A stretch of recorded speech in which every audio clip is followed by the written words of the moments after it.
You come across an old photograph, edges curled, colors faded with time.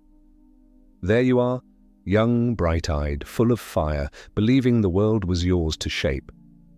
And then you see them.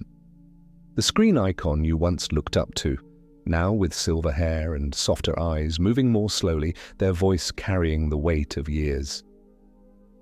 You glance at your own reflection, lines you don't remember forming, a stillness where there was once endless energy. And in that quiet moment, something sinks in. Not fear, just a gentle ache. You think you have forever. That's what so many people assume.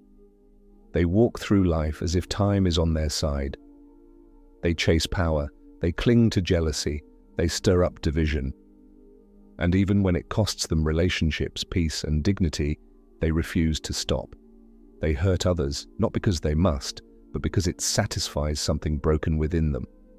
And it's heartbreaking to witness, because deep down we all know no one lives forever, no one stays young, no one stays strong, no one outruns time.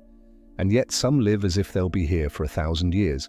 They gossip to gain attention. They compete for things that don't last. They sabotage others out of envy. They manipulate, belittle and betray, just to feel in control. Meanwhile, their time is ticking, their youth fading, their strength slipping away, their peace never truly present. It's like watching someone decorate a house that's already burning. And when you're the one being hurt, when you're the one they step on to elevate themselves, it's easy to ask, why? Why would someone choose this way of living? Why would they embrace destruction over kindness, hatred over harmony?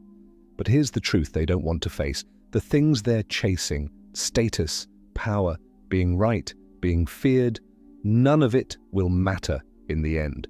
James 4:14 says, "Whereas ye know not what shall be on the morrow. For what is your life? It is even a vapour that appeareth for a little time, and then vanisheth away." Your life is a vapour, here one moment, gone the next. The grudges you hold, the people you strive to impress, the battles you fight just to protect your pride, none of it will follow you, and that's what makes it all so tragic. We were created to bless each other, to support, to encourage, to forgive, to love. But look around, there are those who would rather win than be kind.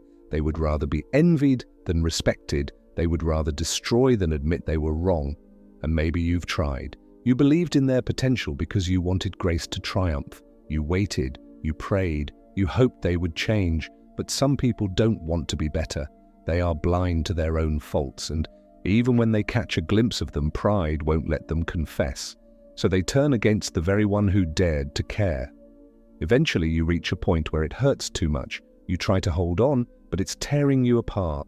So you walk away, not out of bitterness, but because your peace matters too, because your soul wasn't made to be a battlefield for someone else's brokenness. And if you've ever felt guilty for walking away, hear this. God never asked you to stay in pain just to appear like a good person. He asked you to walk in truth. Psalm 39:5 says, "Behold, thou hast made my days as an handbreadth, and mine age is as nothing before thee. Verily every man at his best state is altogether vanity." At our best, our strongest, most successful, most impressive, we are still nothing without God.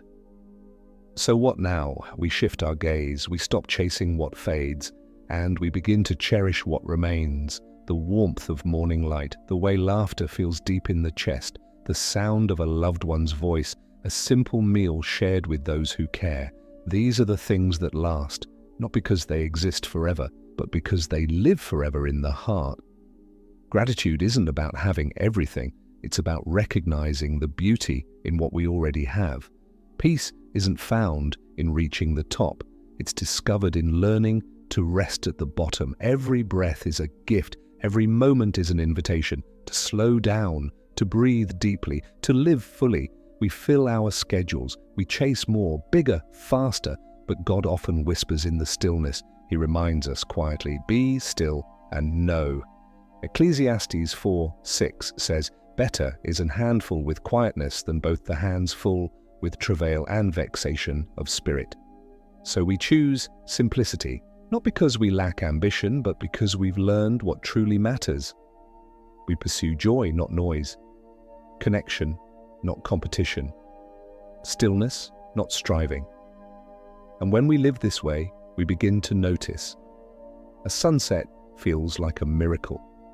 A child's laughter sounds like a hymn. A quiet morning with scripture and coffee, a sacred rhythm. You don't need to impress the world. You just need to be present in your own life.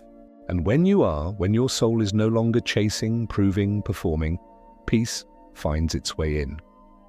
Not because everything is perfect, but because you no longer need it to be. God's presence becomes your portion. His grace becomes your grounding. His promises your peace. Philippians 4:11 says, "Not that I speak in respect of want, for I have learned, in whatsoever state I am, therewith, to be content." Contentment doesn't mean passivity. It means knowing you already have what matters most. So we live, we love, we notice, we give thanks, not someday, but today. Because time, it's not slowing down. So before it slips through your fingers, use it well, use it kindly, use it gratefully. Because in the end, it's not about how much you had, it's about how well you lived. And when you stand before God, He won't ask how many trophies you collected. He'll look at your heart, at your gratitude, at your mercy, at your humility. Micah 6:8 puts it simply, "He hath showed thee, O man, what is good, and what doth the Lord require of thee, but to do justly, and to love mercy, and to walk humbly with thy God." That's it. Live justly, love mercy, walk humbly, because everything else, it fades. But who you become in the process, that's eternal.